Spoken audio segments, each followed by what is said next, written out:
On this episode of The Stereo Image, we're going to be talking to my friend Andy Lerner. Andy is a great recording engineer and director and VO expert.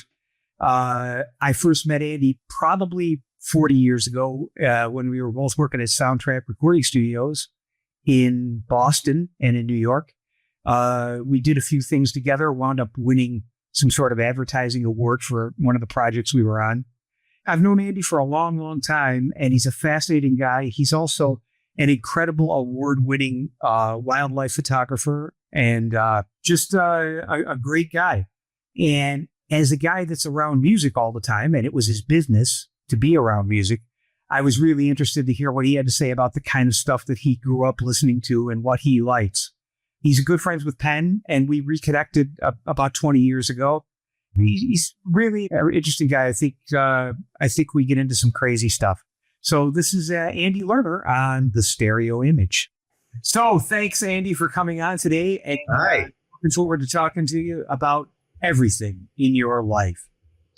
Mostly, however, a lot of people just look at music as something in the background and they never pay any attention to it. Okay. Obviously, you're at the other end of the spectrum where you've dealt with it your whole career. But I'm just talking to people and shooting the shit about what they like and what kind of music they listen to and how they got started in everything that they, when they were young. And so anyways, basically, let's go back to the beginning, as I like to say. There I was as a young child. Yes, a young Andy Lerner. When did you sort of become aware of music as something different, as a thing, I think probably my first memories of actually like knowing that music was something was when the Beatles started to happen. Mm-hmm. Yes, I'm that old. I distinctly have a memory of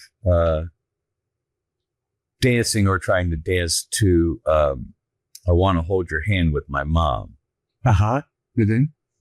Which made her hip to me for a few minutes. Sure. And so that was probably my first memory of music like being a thing, like because it provided a way for me to bond with my mom in a way that hadn't before.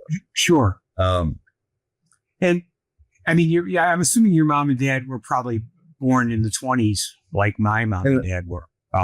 Yeah, I think my dad was born in 21. My mom was born in 28, something like that. Okay. And then they had a whole thing. Of course, that's where you're getting exposed to music before you're starting to figure out your own taste. Right. And they had, it's funny because I discovered stuff after they died. Like I became sort of the archivist of the all the stuff that was in the house. And there's blues in there. There was all this stuff that like I didn't even know they were into at all. Right. Most of it that I heard were sort of like Broadway stuff. Mm-hmm. Or, my parents used to go to the Caribbean a lot. So there was a lot of sort of Caribbean stuff in the house and early Harry Belafonte and sort of Calypso and a lot of that stuff. Wow. So I was exposed to a lot of that. And of course, seeing them enjoy it made you enjoy it. So, sure. Well, so those were my memories from. Where did you grow up? In Pittsburgh. Pittsburgh, yes. Yeah. Yes. The heart of all music, as we know. Well, hey, I think like Errol Garner came from Pittsburgh. There's actually lots of good music there. Yeah, right? yeah. I was facetious because I can. Yes. Well, good. We appreciate that. Now, but what, I mean, now I'm off on a tangent, but that's what this is. I'll try and follow you. What's doing in the Caribbean in the Well, if you want the whole story, my grandfather, my mom's dad, was a big travel agent. He was president of the, I don't know if I'll get this right, the American Society of Travel Agents. Okay. Oh, all right. For some period of time.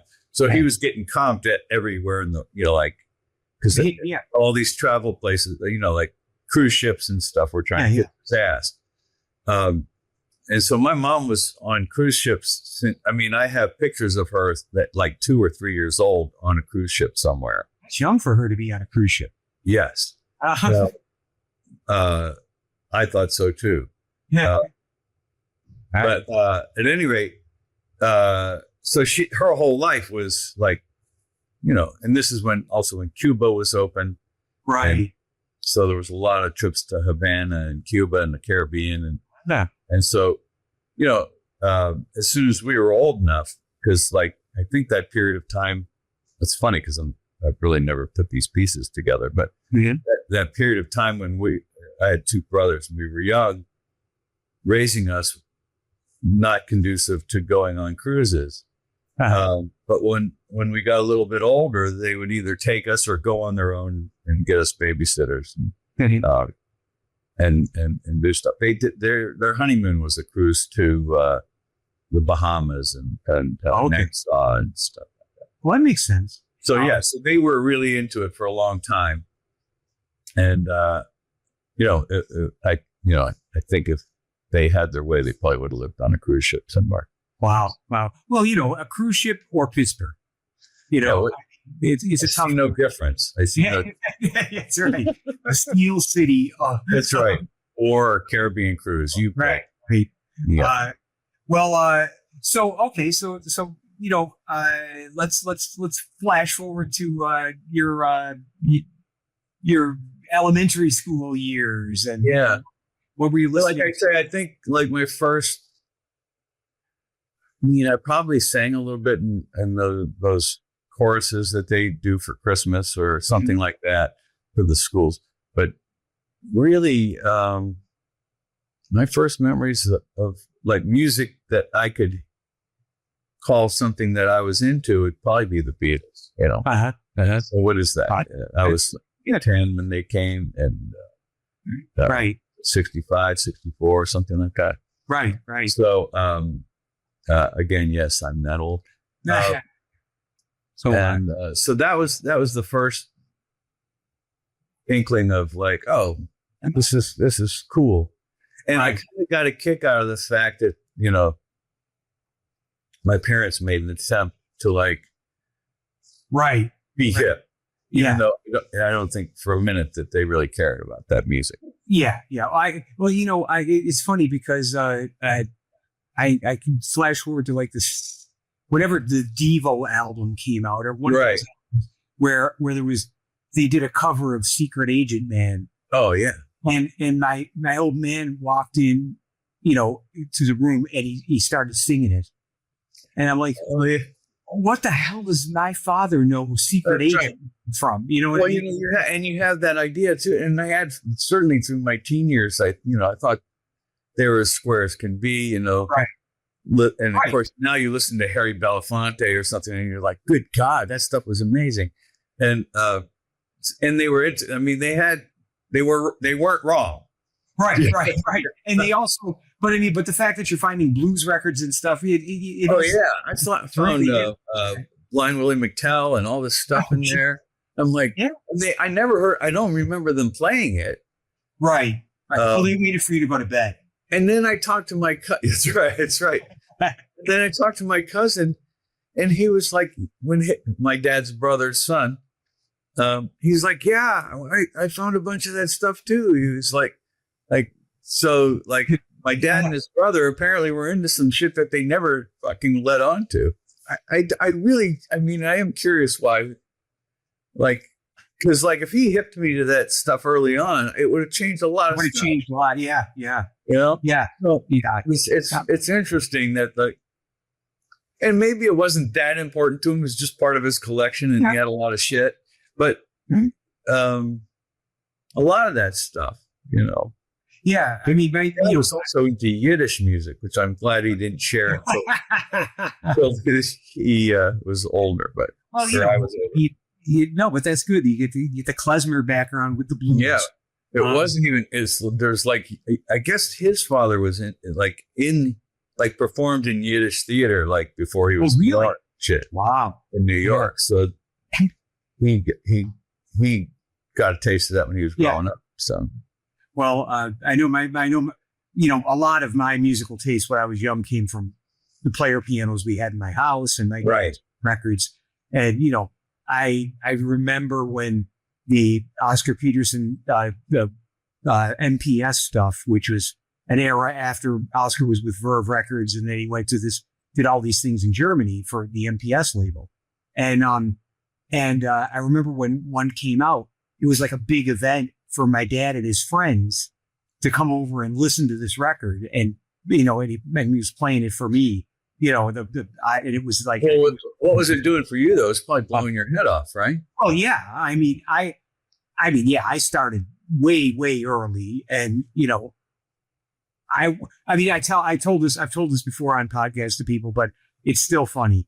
The first song I learned was Twinkle, Twinkle, Little Star. I found the book that I had that this local teacher, which was, the guy was he was great, but he helped me a lot because I had to go back and learn all music theory in my teens in high school and stuff because he just taught kids how to play the piano. He basically wrote whole notes on a staff for the melody and chords for the left hand. So I learned improvising very early to make it sound better. That's wild. But you're jamming out on Twinkle Twinkle. Yeah, well, no. So I found this book from like 1965, my first book, and it's got Twinkle Twinkle Little Star is the first tune, and Limehouse Blues is the second tune. So that was my taste when I was 3.5, 4 years old. The second song I wanted to learn was Limehouse Blues because it was one of my favorite piano rolls. And he was a character. Elmer Brost, his name was. That's wild. As Elmer Brost, and he lived on Brost Drive, which was this little street with about 6 houses on it. And I found out 40 years later from another student of his, a guy from Buffalo. He said, I studied with Elmer Brost too. And he said, you know the story about Brost Drive, right? And I said, no. And he said, well, Kennedy was assassinated. And they decided on the street that they were going to name it Kennedy Avenue. And they sent him down, the people that lived on the street, to fill out the paperwork at City Hall to rename the street. And he comes back and he says, yeah, Kennedy Avenue was taken, so I just named it Brost Drive. It's in the family now. Yeah. So which is pretty cool. Yeah. He was a hustler. But but I remember like that was a thing, was like, you think you know how to play the piano. I mean, I was like, 7, 8 years old at the time, and listen to this guy and listen to this Art Tatum guy. It was, I couldn't comprehend it. I mean, it was until I was 20 before I could even comprehend Art Tatum, really. And, Dave McKenna said to me, he said, I love Tatum, but I can only take about 3 or 4 minutes at a time because it's just so overwhelming. There's so much shit going on. I mean, it's so advanced, so many key changes, so many harmonic substitutions, so much, 30-second notes. And, but anyways, well, so you're listening to the Beatles and you're a young man on the make in Pittsburgh. A young buck in the burg. Yes.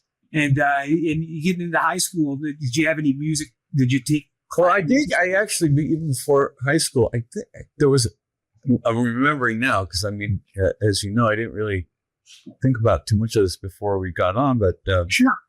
I took drum lessons for a minute. Uh-huh.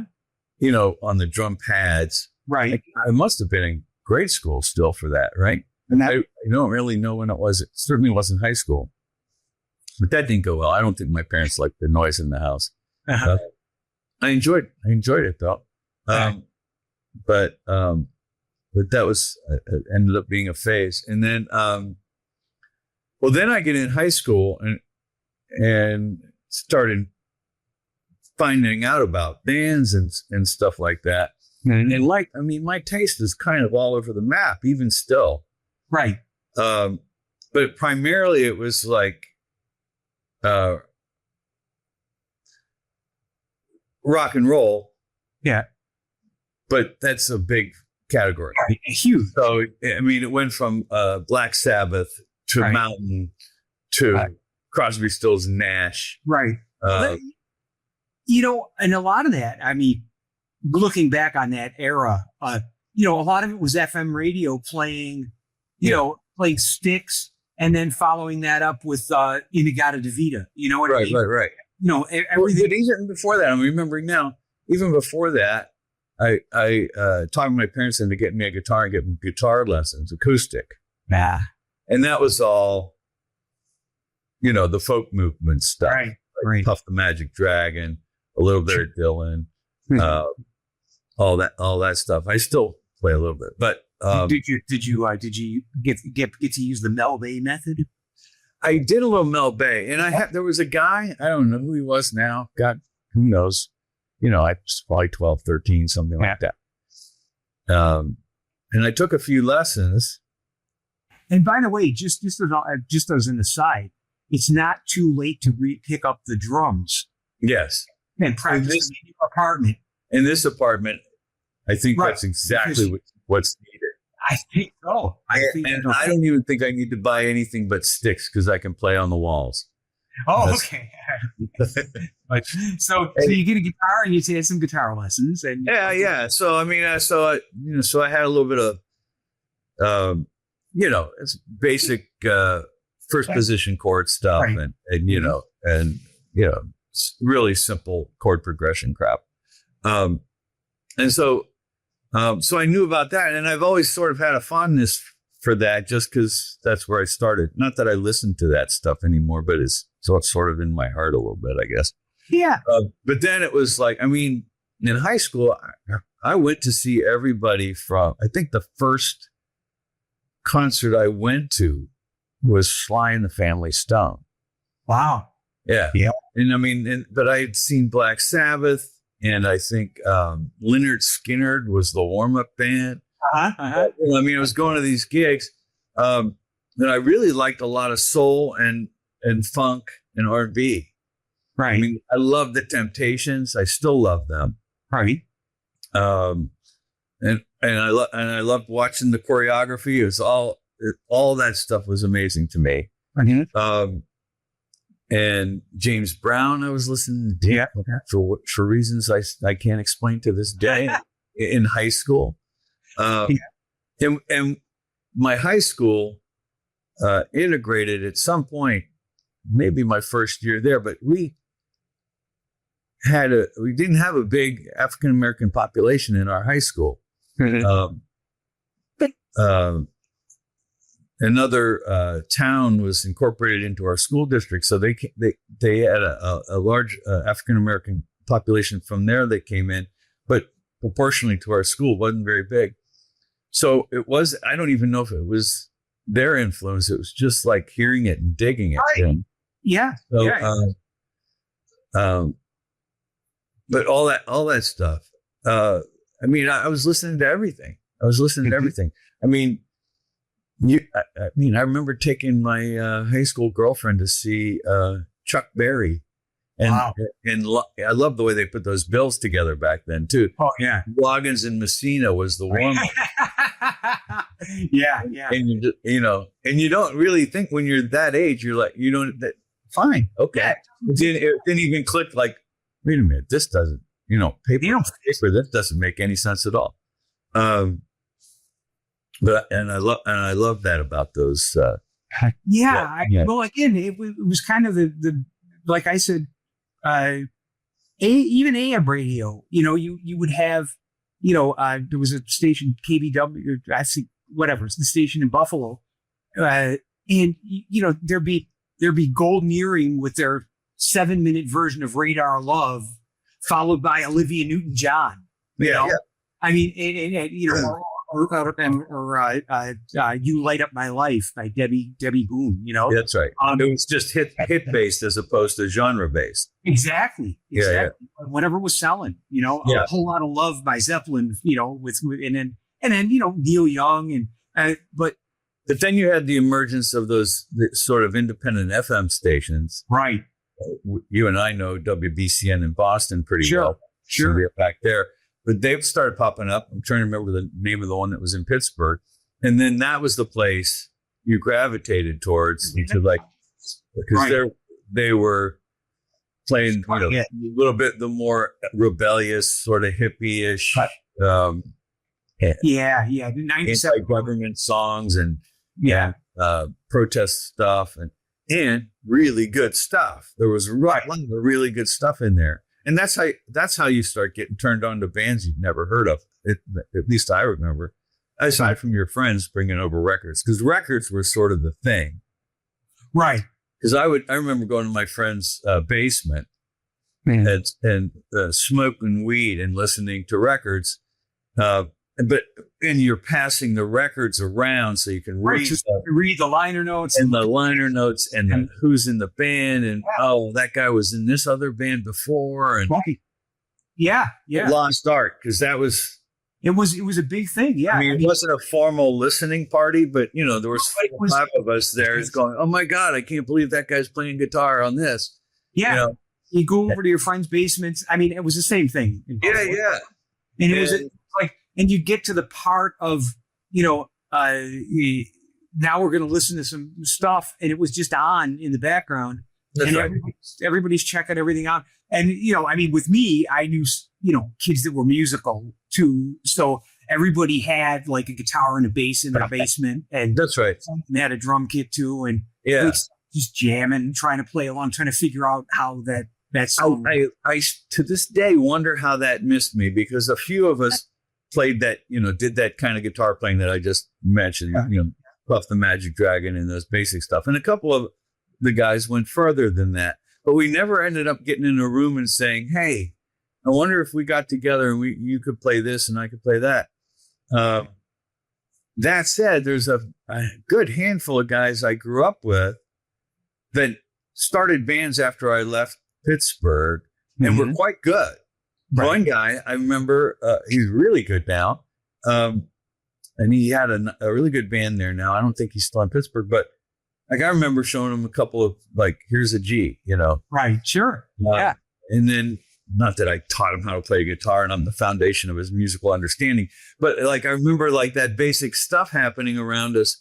And then he took it and ran with it. But it was really, the record thing, I can't emphasize enough how exciting it was. It was going to a record store with your buddy. That's right.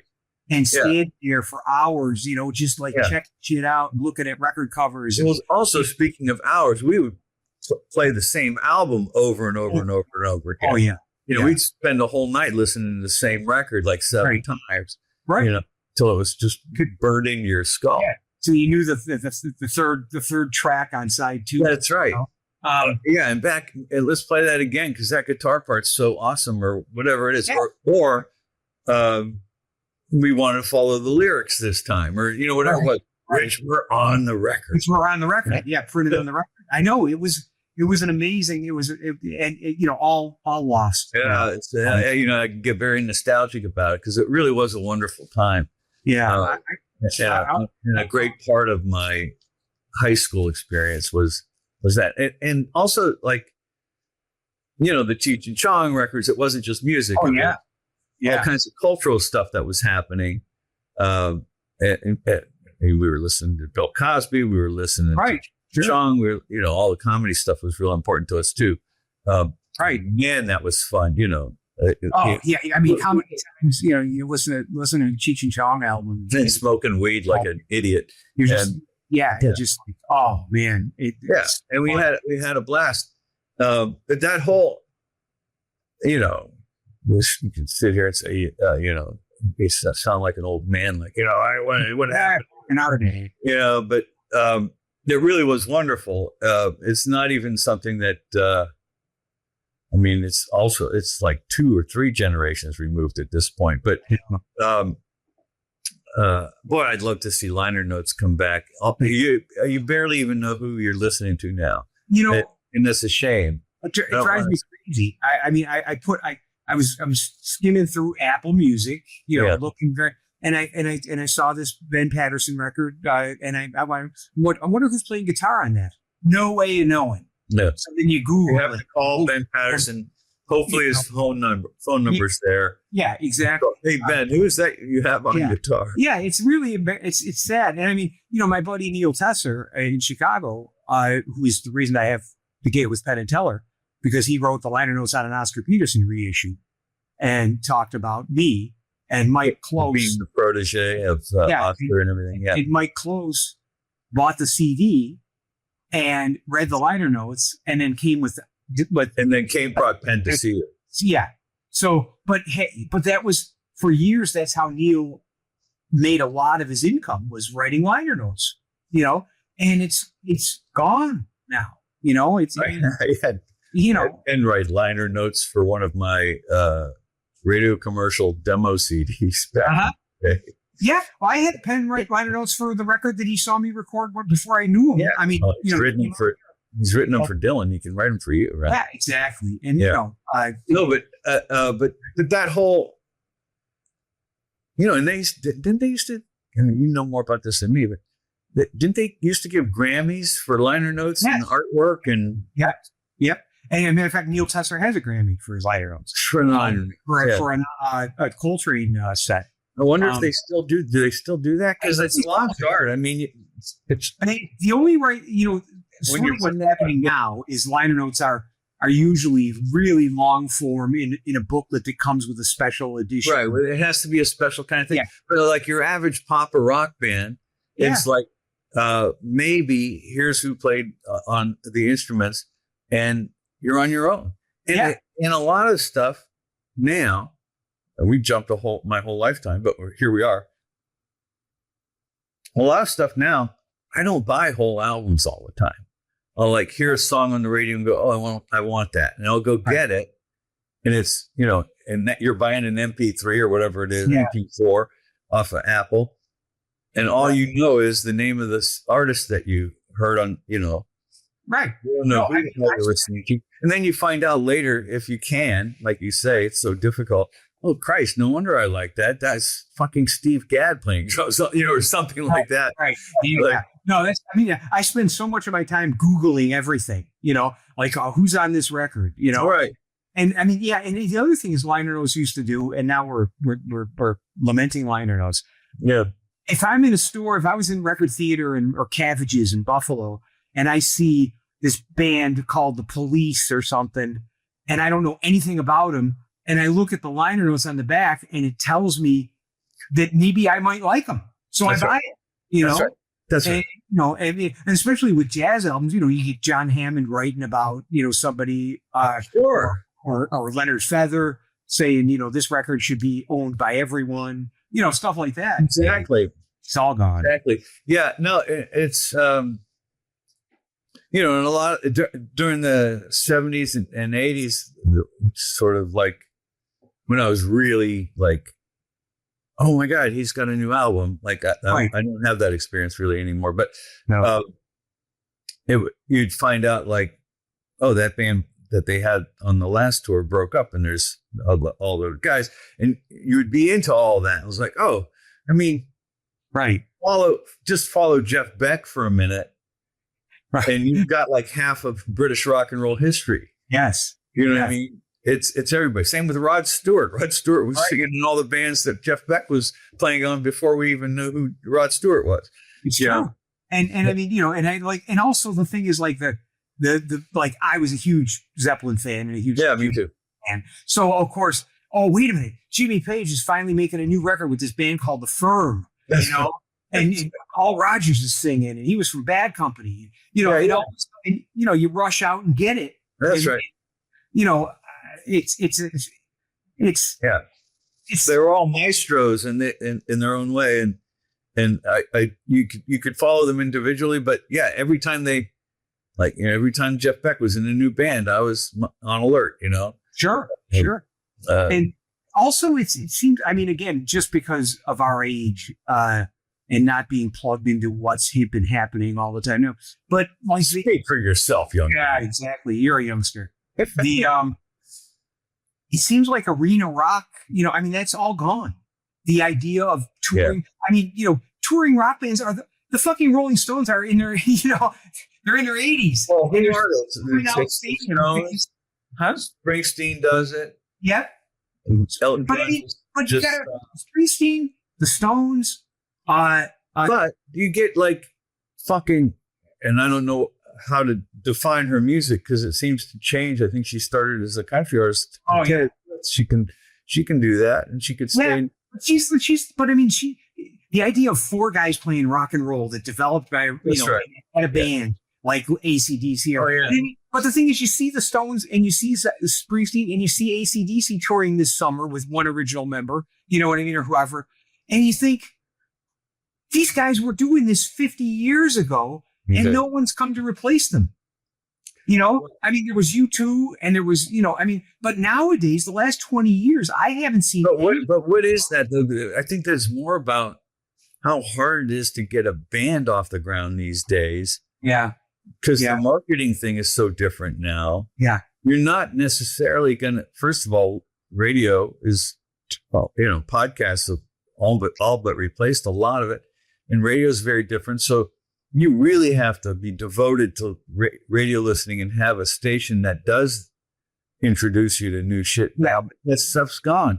And so it's the internet. And so then how do you get something to blow up on the internet? I mean, we all know how hard that is. Yeah. So I don't know. I mean, it's just a different world. It would be insanely hard to get a band off the ground now that eventually, even in 5-7 years, gets big enough to fill an arena. Right. I haven't seen it in a long time. I've seen bands fill smaller venues than that, like, a couple of thousand. Yeah. But I think part of it is, the whole record industry collapsing, where there was no, when I was coming up, obviously, you got in a band, you got signed. The record company put a lot of money into your first record and promoting it and touring it to be a star. And all of that's gone. It's just a different model now. Yeah. So and that's why, I think this, I don't know. I mean, I guess the Stones like going out there. But clearly, it's not like they need to flash anymore. Right. Yeah. Haven't had 5 decades. But, right.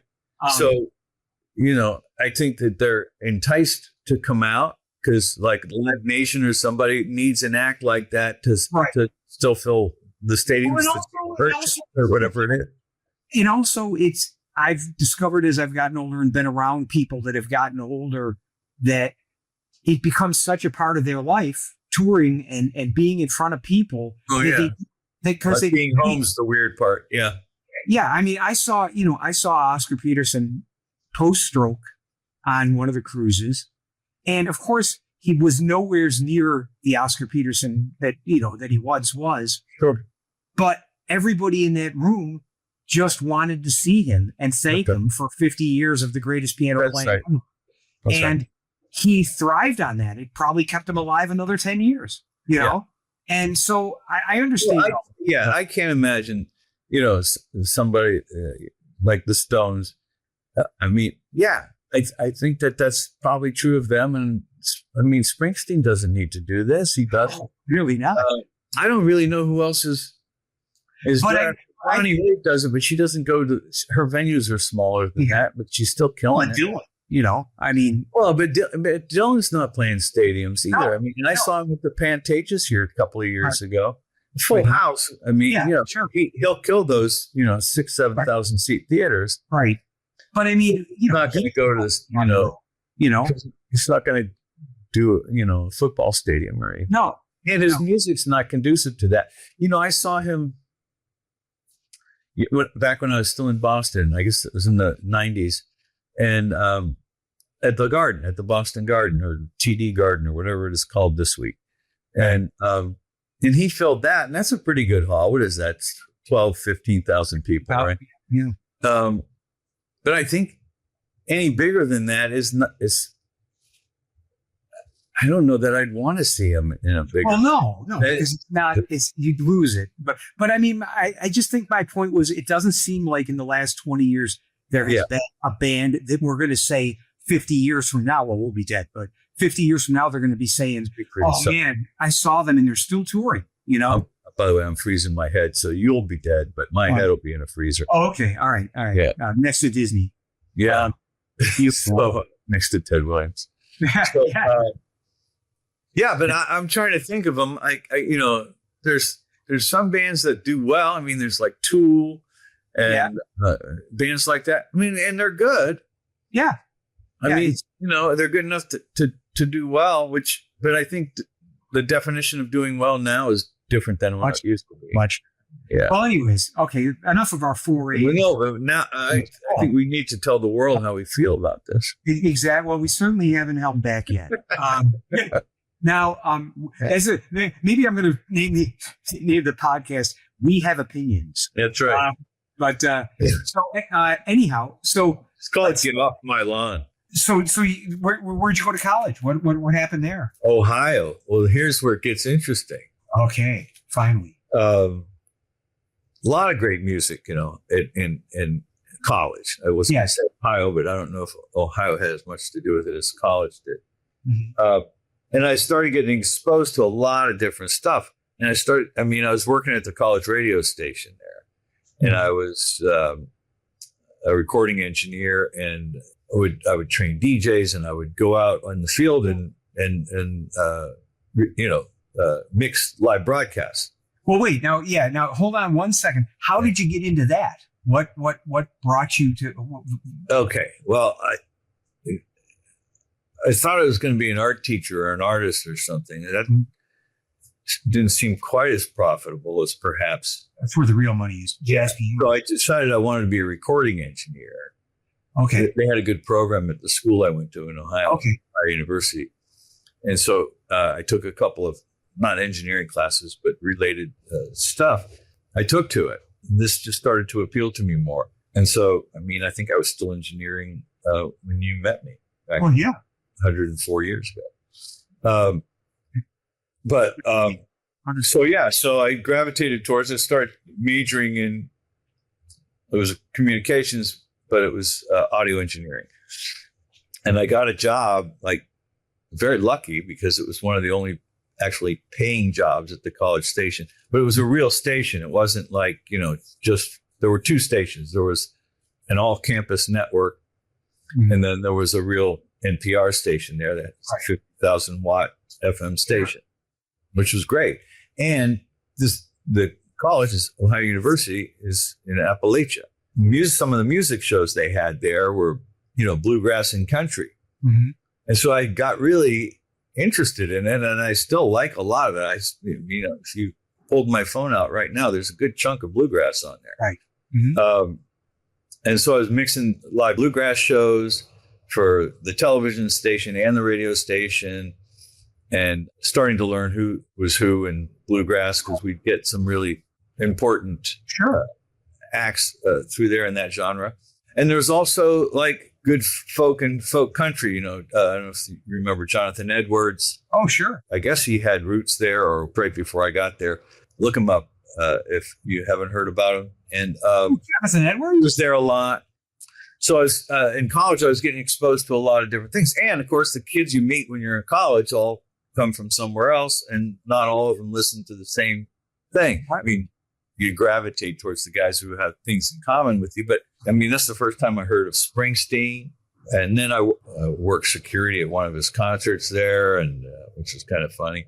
But a lot of those sort of Poco and those sort of I don't know what you call them now, birds offshoots, bands, sort of a country inspired folk rock kind of whatever that's. I don't know how they describe it now. Everything has a niche now, and they have a category for it. It was a thing to sit around and listen to a record. Yeah. So I was exposed to a lot of different things, and I came in with, I don't even know how to, eclectic rock thing that ran, like I say, from Black Sabbath to James Taylor. So and funk offshoots. And I love that stuff, but there wasn't a lot of that in college. But I tell you, Sly and the Family Stone. Sly was a big part of my psyche. I just loved, and I went to see him when I was still in high school, and I'm going to say 71 or 72, and I was maybe one of 6 white guys there. But he was just amazing. Yeah. Oh, just amazing. But as a performance and with that band, it was a great thing to see. Right. Great. Oh, it was just like seeing Parliament Funkadelic. Yeah. There's It's 30 just badass mothers that you know what I mean? Like they're just all badass at what they do. I lament the days that have gone by without Sly in my world. So now, okay, so you're working at the big 50,000 watts of power. that's right. WOUB, FM, AM, and FM. Nice. And Covering southeastern Ohio. did you go directly to Boston from college? Or? There was a bluegrass band that I recorded a lot when I was in college. Became friendly with them. And the next biggest town to where I was Columbus, Ohio. They put in a word for me as I was graduating at this recording studio in Columbus. Mm-hmm. And so I got a job there. I had a lot of great experience there. We recorded the Count Basie Orchestra there. Wow. Which was engineered to Robin Gulcher, who was a mentor of mine at the time. A fantastic recording engineer. What a treat. That was amazing. And that was for an ad. That was for an ad for Kauai Pianos and a local music store. They brought in Basie. Kauai. I think his line was something like Kauai swings. Yes. Yeah, well, that's when Kauai wisely chose to tap into the lucrative jazz piano market. Yeah. But I was exposed to a lot of stuff there, not just something fantastic like Count Basie, but being the new guy, a lot of the other acts that would come through there, you know, in the middle of the night trying to record a country demo with guys who, you know, are trying to sing with no teeth and you know, that kind of thing. I'm not making that up. And I believe you. Spending more time trying to get an S sound out of them than I am actually worried about what song they're trying to record. At any rate, so I got exposed to a lot of stuff in Ohio, not just in college with the bluegrass and different country influences and stuff like that, but different kinds of rock and roll and stuff. I think I was turned on to Peter Frampton at that time. Frampton Comes Alive. Yeah. Hey, and finding out that Peter Frampton played in Humble Pie. That's right. Thing for and you know, all those bands. My God, you know, and I've forgotten about half of them, but they were fantastic.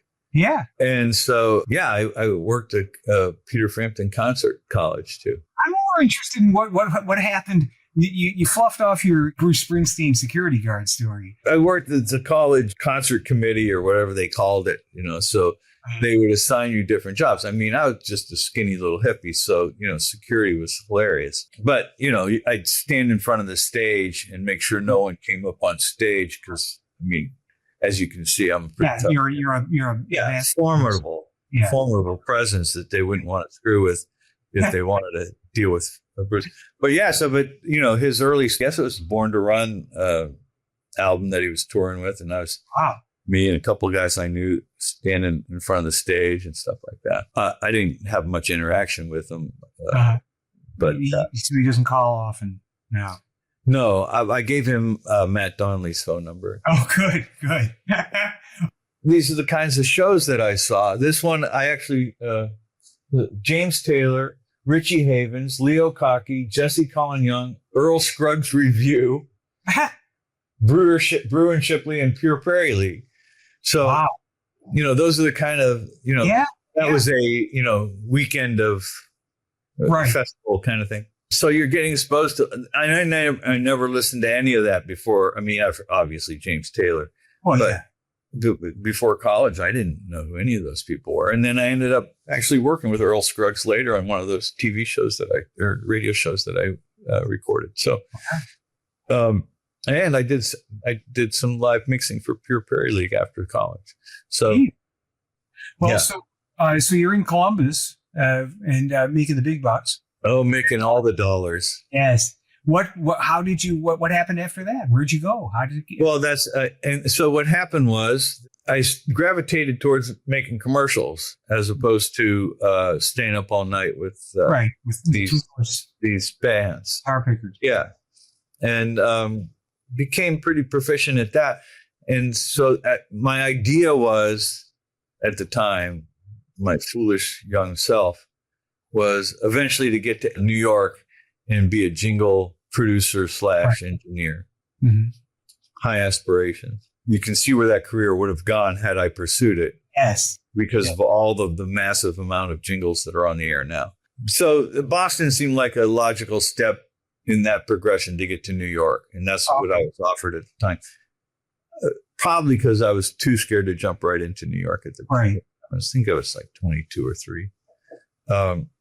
And so then I got a job at a studio in Boston that just did commercials. Long story, a lot of bad blood at that place. It turned ugly, and I ended up at Soundtrack. And then, which was great because a lot more, they're doing music there, doing jingles there. And then I realized by working with like Tony Vallant and really great engineers that they had there that I wasn't ever going to get there. My ear was different. I didn't have the kind of, I just wasn't that good at it. You think it was? I mean, that's the quickest way to say it. I wasn't a great music engineer, but I was getting really good at doing commercials, not necessarily engineering, but just sort of being another mouthpiece in the room. And that's where my career started to take off because I couldn't keep my mouth shut and people started listening to it. So, so that was the progression that you saw in Boston. And then I went off on my own after a few years at Soundtrack and then started my own sort of. Yeah, where was it? Is that when you went to LA or was it? No, I built a studio in Boston. Oh. Yeah. I had my production company there for a long time. Oh, not a long time. I guess only a few years. But I started as like a freelance engineer for commercials because I had a lot of clients, big ad agencies in Boston. And then that grew and I started producing commercials and casting them. And then I built a studio in Copley Square in Boston and had that there for a couple of years.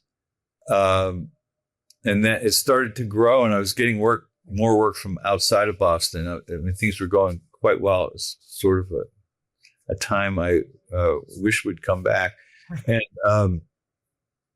then I said, I think I'll have basically a better situation for my clients in LA.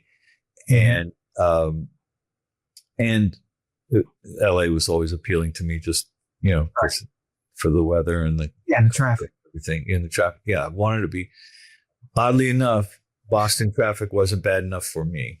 No, exactly. You wanted that was the baby steps. You want to get to the big leagues. All right, now I'm angry. Now I need a road to be on. That's right. So what year did you go to LA? Sorry? What year did you go to LA? 98. Wow. Oh, okay. Oh, so you were in Boston longer than I thought. Yeah. Okay. Because you scooted out of there before I did. You went to New York. I remember seeing you play. I forget the woman's name that you were playing with at the time. Some cool little club downtown in like. It might have been Jackie, but I think so. But then I moved to Vegas in '99, so I was only a year behind you coming west, young man. From New York, I remember. Yeah. And then I worked with Penn, I think, in '97. That's when we became friends. Okay. All right. Wow. And so you're out in LA, and what got you into? I mean, obviously producing commercials and jingles and stuff like that. But what got you into the movie writing ideas? Well, writing. Once I got out here, of course, I always thought maybe I'd like to direct, and like every other, throw a rock out the window and hit 6 people who will say this, but I wanted to direct and I wanted to be more involved in comedy and those type of things. So this was a good place to pursue some of that stuff. So, and I got to do a little bit of it and never got where I would have liked it to, but got to do a few things. I was on a TV show for a little while. I was directed some nice, funny short films, and you were the one that hit me to remember that who was it? It was like the old movie star guys talking about you gave me this videotape like in the 80s. Like these two old guys. I was there the night Errol Flynn had sex on his lawn with, it was really funny. Billy and Bobby's Hollywood Memories or something like that. Yeah.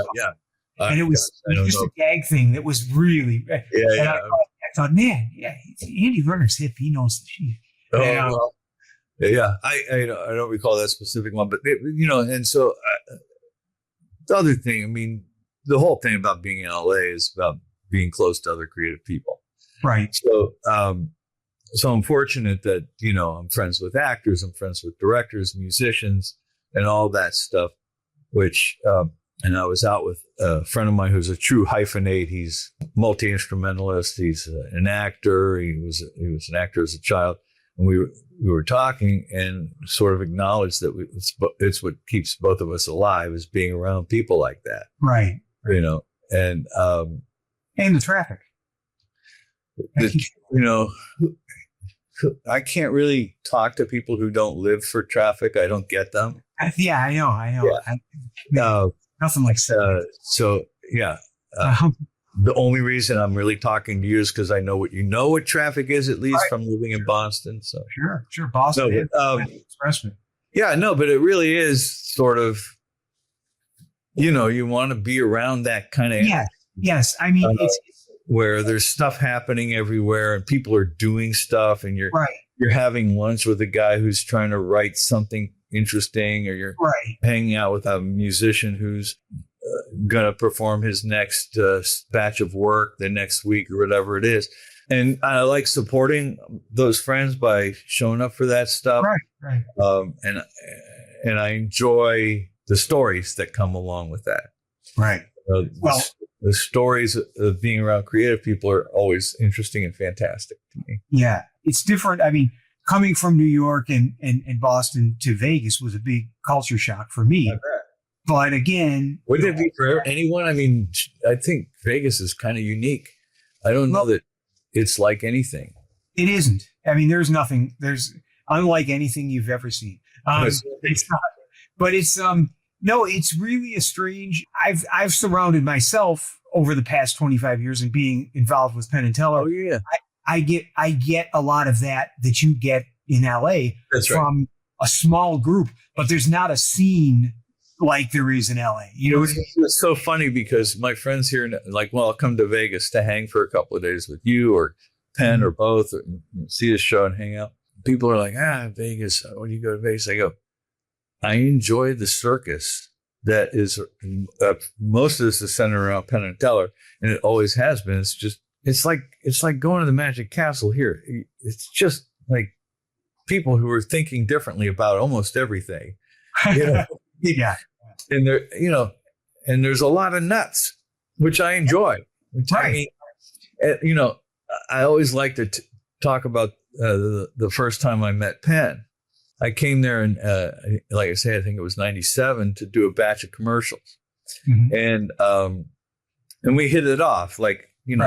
I'd cast him in this thing, but you never know.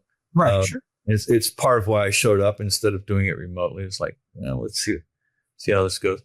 And we were instantly having fun. And that night he said, or after the gig, he said, he had his Bronco Pink Death. Okay. 666 on the plate and all this stuff. And he's driving me back to my hotel in this thing, and he's going 1,000,000 miles an hour, and he has the Dead Kennedys version of Viva Las Vegas going at like 140 decibels in the thing. I think he's just trying to terrorize me. Sure. I don't think that. I know that's exactly what he was thinking. But at any rate, so he said, why don't you come to the show tonight and check out our show. Yeah. They were playing at Bally's at the time. So I go to the show. It's great. And I go backstage afterwards, and there happened to be, and I always just love saying this, a sleight of hand convention going on in Vegas at the time. So the curtain closes, and all of these magicians that he knows start filling up the backstage. And they all want to show off for Teller and Penn, some game that they figured out with, here the ace of spades, Right. And I didn't know anything. I'd never been to Vegas before. Right. And I'd never been backstage at a Vegas show before, or even a show like that. Right. And so I'm surrounded by nuts. Like, I get my head around the idea that there's a sleight of hand convention. Sure. Who ever heard of something like that? Like that's like and so then I'm getting little snippets of conversations, and I'm with Penn, and and there's a guy named Fantasio, and there's a guy named, and it's just, and it's like, it was a blast. Right. And we weren't doing anything except just meeting goofy people. You know what I mean? Sure. Who are also fantastically talented at this weird little thing that they do. Yeah. So I just enjoy being around that. Mm-hmm. It's a little more watered down here because that kind of thing doesn't happen every day, but those things do happen when I go to see one of my friends perform, whether a play or a piece of music or something. They have a group of those people that I guess I'm one of them. And it's the best. It's the best. For my own, I being from the East Coast, I didn't even have a concept of what Vegas was. Right. I've often said this. I when I first got here, I assumed that at the end of the strip was the desert. That's I didn't put in. It didn't. Is that not true? It didn't occur to me that there are a million people living around the strip. I just thought it would be the strip, and I've often described Vegas as the world's largest cruise ship marooned in the desert. Perfect. It's perfect. It's just people on vacation. People. And you've been there for almost 30 years?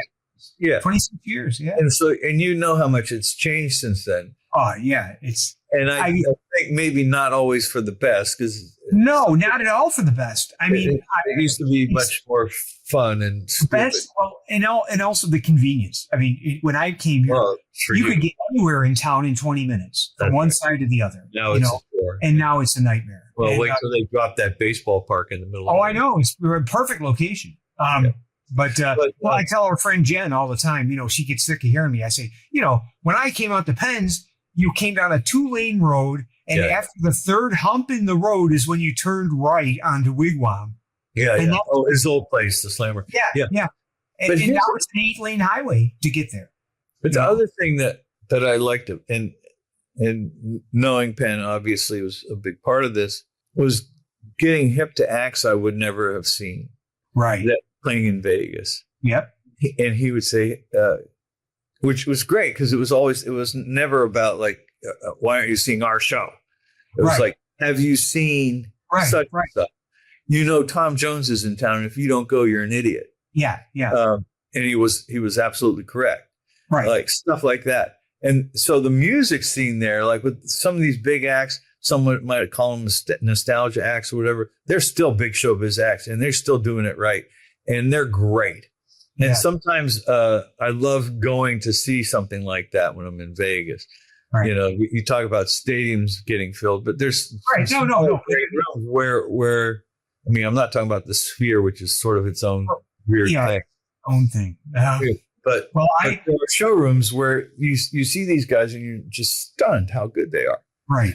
Yeah, they're professional show business. And it's just great, and you don't get that everywhere. No, and one of the last shows that I saw on the strip, believe it or not, was Tom Jones at the MGM. That's right. That's where I saw it. 8 years ago. Right. And Tom Jones, I mean, I've learned so much from not getting to know him personally necessarily, getting to know who he is and what he does. Mm-hmm. He's a pretty incredible dude. Yeah. And I recommend anyone reading his memoir. But just seeing how he handles himself, right, in that world and in that community, every other act, whatever they are, musician or not, should learn from that or could learn from that. Right. It's just amazing. He's just sort of a template for how to be a gentleman and know what you're doing and be fucking nailing it every time and not worrying about it. It's amazing. It is. I mean, but again, professional show business. That's right. From that era. That's right. That's right. It's the leftover from the Elvis show. It really, I mean, that's the kind of show business we're doing a show. That said, I'm not going to lie. When I was a kid, he was to be mocked. Oh, of course. And, I mean, he was the older, he wasn't rock and roll, and he wasn't, and he was on Sonny and Cher, and he was on, Laughing. And all that stuff overwhelmed how talented he was. And now if you look at a video of his from that era, he had his own TV show for a while. Right. Oh, sure. It's fucking ridiculously good. Yeah. It's just amazing. And he's overpowering people that you already thought were like, oh my God, who else could sing like that? And he's just shutting them up. Runs right over him. And it's funny how you say that, because that attitude, when I first started doing, like in the early 90s, I was doing these jazz festival cruises with legends, with Clark Terry and Jerry Mulligan and Phil Woods and, all these. And to a person, they all had this air about them that was generous and kind, and it all comes up to themselves this security that they felt. And I don't have to hustle. I don't have to. I'm fucking Eddie Jones. I'm done proving myself. Yes, yeah. And so they're everyone. Clark Terry would just be the most gregarious, generous with his time and with his playing and everything to help to talk to some little white kid that's going, oh, Mr. Terry, how do you do that left hand? Yeah, exactly. And he would really, it was because they were brought up. They lived a world where that's how professional people on stage acted. And it wasn't a self-indulgent, I'm going to stay there and not look at the crowd and play. But, it was, I'm in show business. How are you? Nice to meet you, and I mean, like, I don't know how many are left, but Tom's one of them, and he's in like mid 80s. And so, and I mean, even if you go to our friend Penn and tell her, Penn will say, hi, I'm Penn Jillette. Nice to meet you. You know what I mean? He's polite. He's never dismissive of people. He's always, it's part of the job. Until you get to oh, yeah. Thank you. So, but that turned me on to a whole new way of looking at everything. Mm-hmm. You know what I mean? Yeah. Like, he sort of became the bar that no one else was hitting. Right. When I sort of rediscovered what he was doing. And, the first time I saw him at the MGM, which was probably 15 years ago, like you were saying, there were still some people throwing panties up there and everything. Oh, yeah. And I went in there sort of thinking it was going to be a kitschy night and sort of like, okay, I'll do the irony thing. And I'll go see Tom Jones. Yeah. I walked out of there with a completely different idea. Yeah, me too. Because he conducted himself in such a way that I was just stunned how cool it was. Yeah, he just owns the stage. Also, like, he owns all that bullshit, right? And doesn't comment on it at all, or doesn't give into it, or play into it. And it's like he lets it happen because there's nothing he's going to be able to do about it anyway. And maybe he'll laugh a little bit if somebody throws their underwear up there. Right. But I threw my underwear up. Well, he told me he still has good. He kept it good. Yeah. He actually he has his son carry it wherever he goes. Yeah. Well, even though we have the same last name, we aren't related. Anyhow, but are you trying to wrap up? Well, I don't know if I said anything. I don't know. You said a lot. I thought we were just talking shit. I think we are, but and again, talking shit with Jonesy. Maybe we could maybe do a whole nother show with you, because you're that important. You're a towering figure in American history. I might be that important, but am I that interesting? That's the issue. I think you are. And it's up to you. I'll do whatever you want. I'm happy to. I just feel like it was a little scattered. We just started tangenting. But that's good. That's what we want. I mean, we don't want, it doesn't need to be. I don't think I should have talked about how sexy Jen was for so long. Well, yes, about 10 minutes on her, and we'll have a two-part. I might have been overdone. I think, a couple minutes, sure, but. Sure.